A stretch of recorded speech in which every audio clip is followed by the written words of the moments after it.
the whole wheat with the kind of cracked wheat in there. So yummy. Thanks to Treetop Bakery, Larry and Gary. This stuff, love the smell of yeast dough. Anyway, I'm gonna just punch it down a little bit and put it in a bowl with a little bit of olive oil. So, fold it a little bit and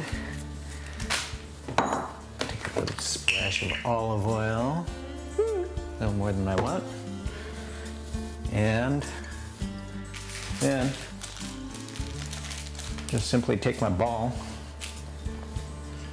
roll it around, just get so excited. Okay, throw a little saran wrap over the top of that, a wet towel would work, over the bowl. And now, this is what this is about, is just put it in the cold oven with the oven light turned on. Okay, well, part of the attraction is fresh basil. How could you not have fun with making pizza when you've got all these beautiful fresh basil plants coming up? So while the dough is rising, I like to get a start on a sauce. Normally I would use Roma tomatoes, that we don't have those yet. So I'm going to be using these guys. Bit of garlic. You want some garlic? Just use my garlic knife for that. Quick little crush. Let's drop in the garlic, the basil, tomatoes, put them all together there.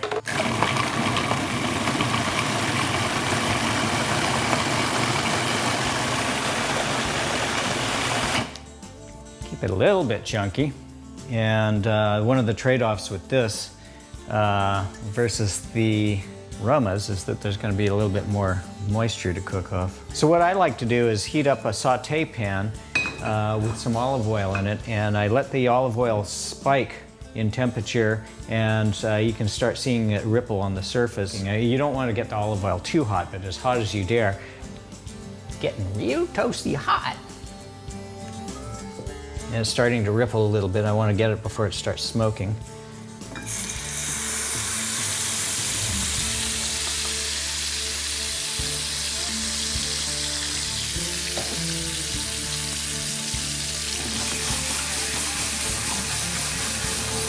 So that's cooked down nicely, and the dough is more than risen enough.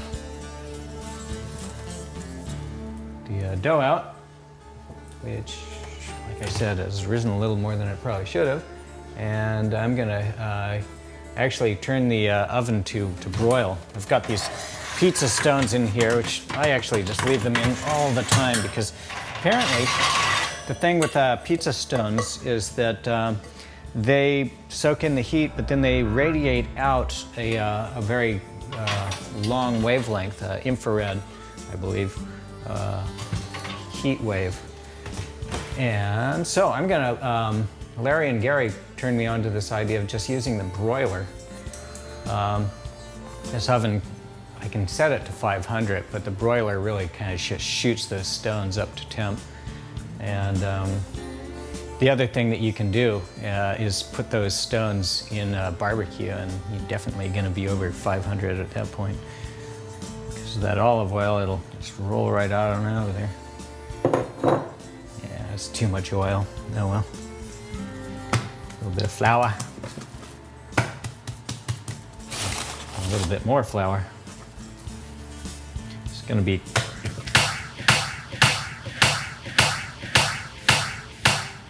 I used to use a rolling pin, but of course, while that works really well at getting it super thin, the drawback to that is that it's so uniformed that you don't really have a nice thicker edge.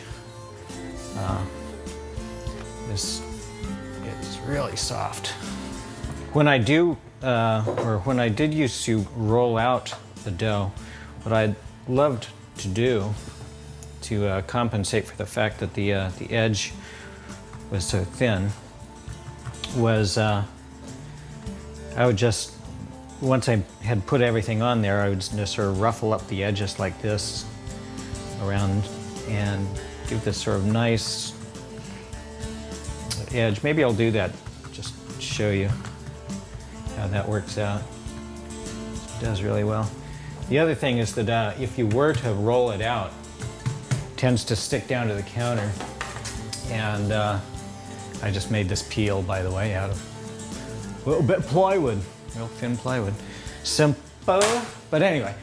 So, this cool little trick that I came across.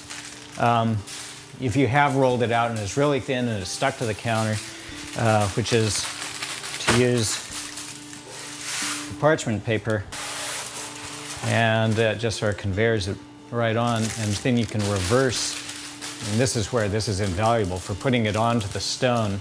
So, forgot to do it this time. Usually I chill the mozzarella so that it grates easier, especially if you're using the food processor. So usually if I'm making a whole bunch of pizzas, definitely drop it in the freezer, just harden it up a little bit. And like, where's the cheese grater?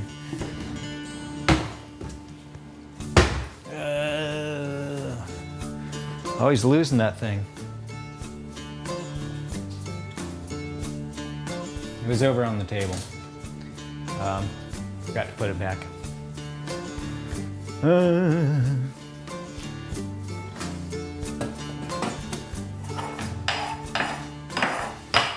Okay, the other thing I like is feta cheese. Those guys are okay. Sun-dried tomatoes. Oh, I love them sun-dried tomatoes. Scattering a little bit of this through toppings does a really nice job of kind of giving that impression of there being sausage or meat of some sort. Kalamata olives. Favorite. So a lot of people will spread olive oil on the dough to keep it from getting soggy, but that's one of the advantages to starting out with all that olive oil mixed in to the red sauce. And I just put too much on there, maybe. Good. That's all right. A little bit of mozzarella. I think that this is what is considered the proper approach, but I usually sprinkle a little bit more on after I throw some of the other toppings on there. Now, I don't go too heavy on the mozzarella, but the rest of the family, they tend to want lots of cheese. Well, missing that little bit of color that turns out that shooting video and cooking spreads me a little thinner than I had guessed. Always tend to think that I'm better at multitasking than I really am. But playing with two cameras, making a motor drive, and pizza all at the same time, I guess it could do worse. Okay, so as I was saying before, having the parchment paper is a treat for just conveyor belting that right off onto the stone. So yeah, I usually set that for 8 minutes, but it usually ends up being 10, looking about right. I forgot to flute the edge like I said I was going to. Here we go.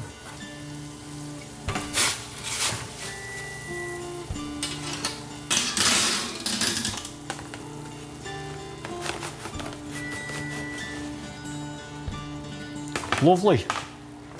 Thank you, Larry and Gary. It's really tasty. And what the sun-dried tomatoes do, taste combination, it's just, you get those three, the Kalamata olives, the feta cheese and the sun-dried tomatoes, and it just sort of rounds out the whole thing so nicely. Yum.